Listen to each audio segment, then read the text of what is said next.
So good morning. I'm here with Ashraful Alam from Purdue, and he's one of the winners of our Technical Excellence Award here for the TechCon 2015. So congratulations. Thank you very much. Thank you. Can you start by telling us a little bit about what your award won for, kind of in layman's terms? Sure. We use integrated circuit almost every day. It is in our cell phones, it is in our cars, it is in satellite and communications everywhere. And but what people often may not realize that what fantastic reliability physics hide just underneath this integrated circuit.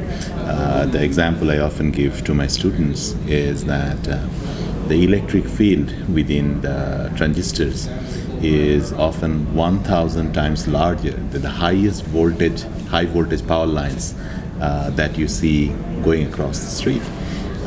And still that these transistors function is actually a miracle. And this miracle, of course, reflects the work of many people starting from 1970s. And what our particular contribution was to explain to the fact that when oxides or insulators and transistors get very thin, the reliability physics changes dramatically. In fact, it becomes much more reliable because at low voltages, the defect generation rate, the rate at which it degrades, dramatically slows down. So around 2,000 people wouldn't even think that iPhone-like circuits would be possible. But thanks to a lot of work by the community, fundamental physics work, lot of experimental work. Now, of course, we use it all the time. We don't even think that it will fail tomorrow. We have high degree of confidence. Right. So we have helped to lay down the foundation of this new physics of reliability. So I take a lot of pride and a lot of satisfaction in doing that work. That sounds very interesting. You have been working with the SRC for quite some time. Can you talk about how you got started with SRC? Sure. I think the thing I've always wanted to, I explain to my students and to my colleagues in what way SRC is very special. There are other organizations like NSF, which was founded in 1950s, sort of encouraged by the technological innovation in the Second World War. NIH was started in around late 1900s to catch the infection disease, the people who were coming from the various countries in Europe. Cholera was a big issue, so they wanted to isolate, and that's how NIH, National Institute of Health, got started.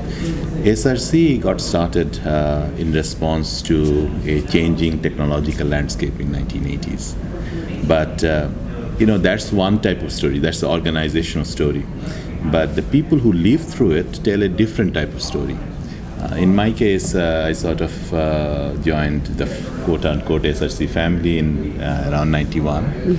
My advisor got a little grant from SRC, and I'm supposed to solve the Boltzmann equation. Boltzmann equation is how electrons move when you apply a lot of voltage, how they move through the device.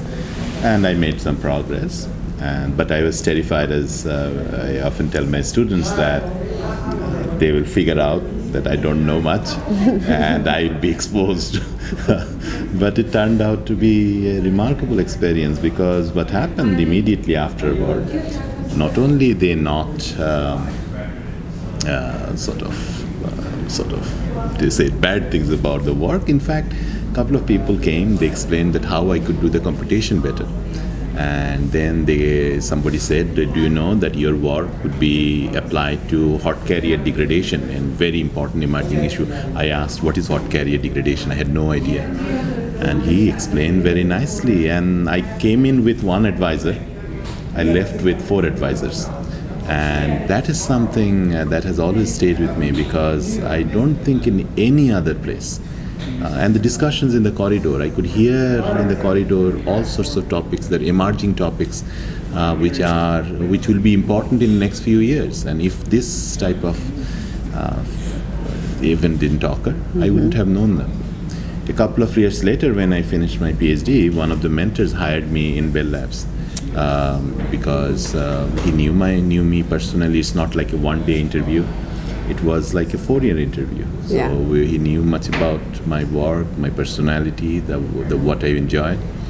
I worked for a few years on those. I was supposed to work on lasers, semiconductor lasers.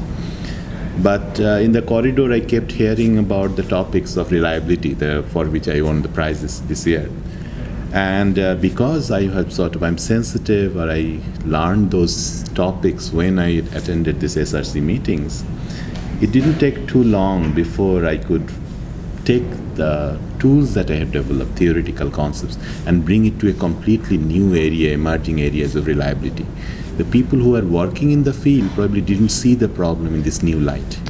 And I was able to come in with a different background and all of a sudden solve a class of problems. Wow. And then I returned back to Purdue. Yeah. So now SRC supports me as a PI. Yes. It's a different now because I can now see the other side. And the Yeah. other side is, again, I can see the value of the mentorship.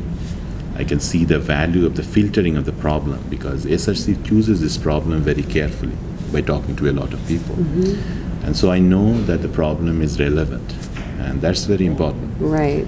And finally, after a student is about to graduate, and then I can call somebody and say that I have a terrific student.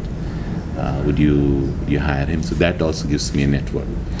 So what I wanted to say that starting from a student, then getting hired by a company, then as a PI right now, I have found that this is a delicate but very positive ecosystem that sort of connects the pieces very well. One thing I often worry about, there's a lot of changes everywhere in our industry. And I hope that SRC will change in a way that sort of preserves this ecosystem. Ecosystems are very delicate. Yes. You take out one piece, you think that, okay, it doesn't cost much, or doesn't look very effective. But then very soon you realize that it has many other pieces which have been taken out. Yeah. So that system of students and industry and professors is really and the important. choice of problems. I mean, the technology industry knows what is important problems. If the problem is not important, the solution cannot be important. Right. So defining important problems with this filter, where a set of people are sitting, the top people from industry, the student knows their work is relevant. Right. And this is incredibly powerful.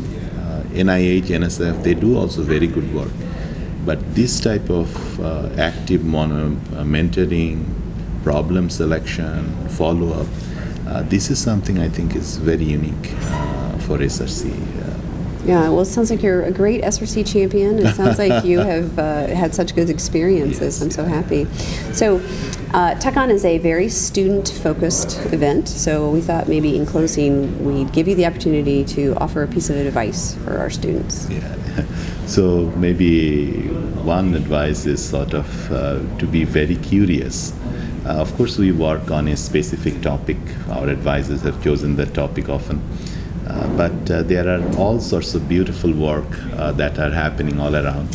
And if a person is curious, what happens that down the road there will be a very interesting problem, and everything that seemed irrelevant up to coming to that problem, all on a sudden, to a curious person who is sort of thoughtful, all these pieces will connect up and solve that problem in a unique way.